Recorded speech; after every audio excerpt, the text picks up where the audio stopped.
What's good, YouTube? I'm back at it again with another video.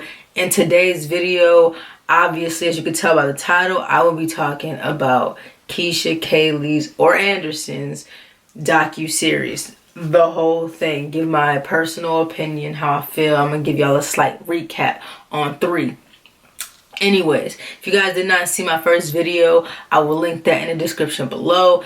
And the reason why I did not make a part 2 for part 2 was because, in all honesty, I felt like it was just off, because she left the part 1 talking about the girl, her girlfriend, her first girlfriend, and then part 2 was just like a it was like a general conversation about Keesha. It was like different topics. It wasn't like, it didn't click.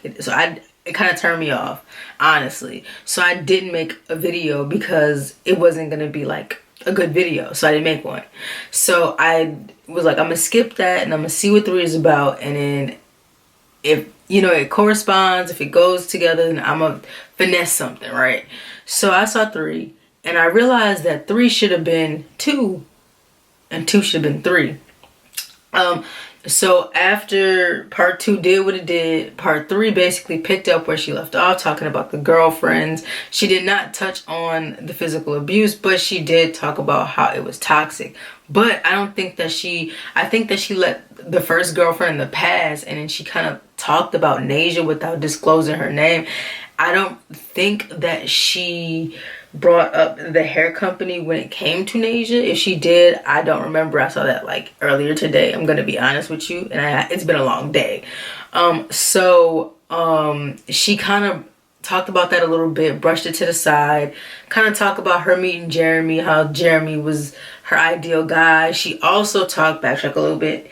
She also talked about how when she made her transition from females to males, how she was kind of scared how her audience was going to react, because a lot of us did, that's where her fan base came from at first. It was a whole bunch of people who wanted to watch gay relationships, or some of them were there for her, but a lot of us were there because we wanted to see that relationship.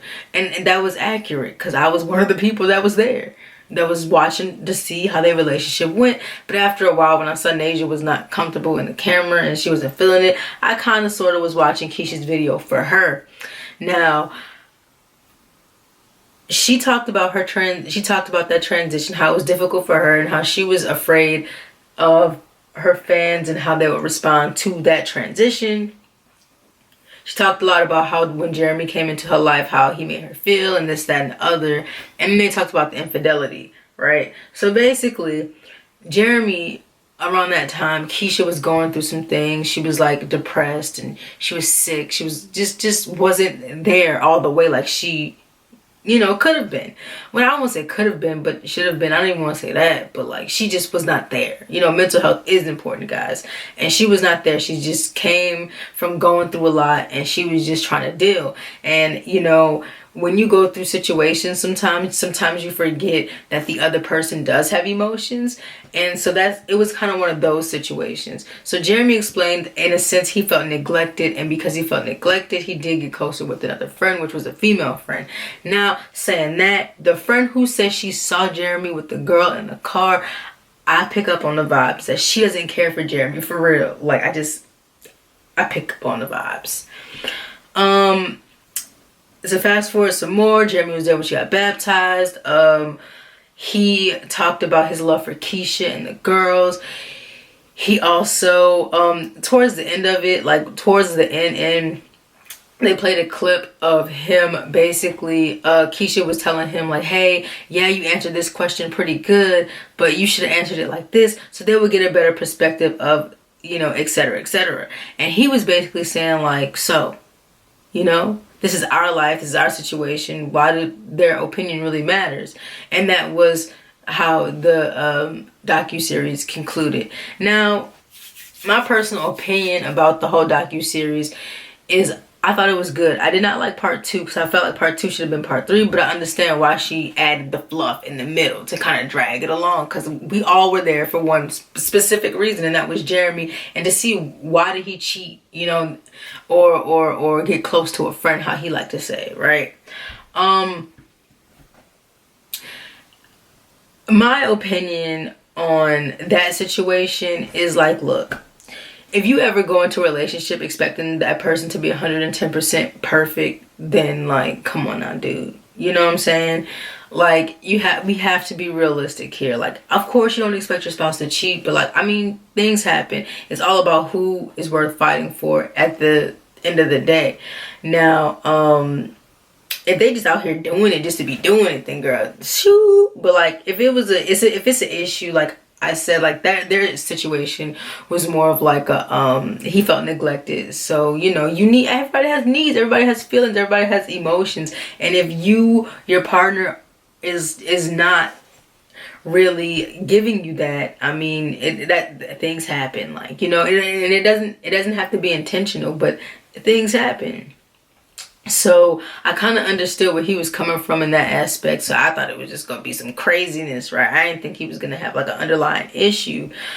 Another thing was her transition from female to male. Now, I can't flex and say that she put a label on herself, because she kind of sort of really didn't put a label on herself, because I remember the video when she said she doesn't label herself.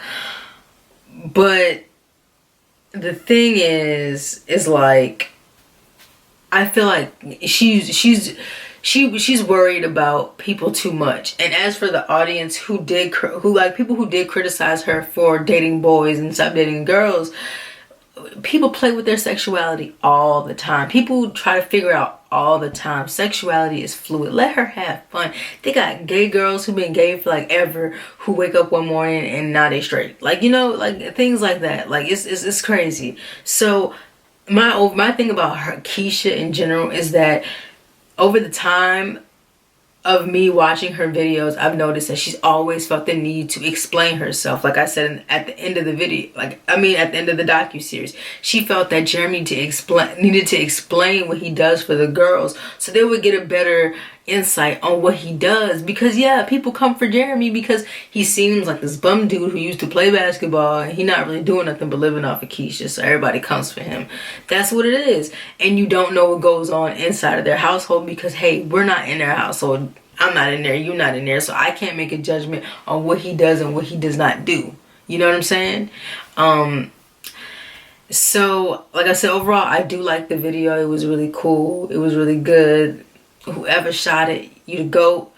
I just didn't like part 2. That was it. Everything else was cool. And Keesha, bro, if you watching this, you don't have to explain yourself to nobody. Live your life. Live your best life. Regardless, people are still gonna watch you.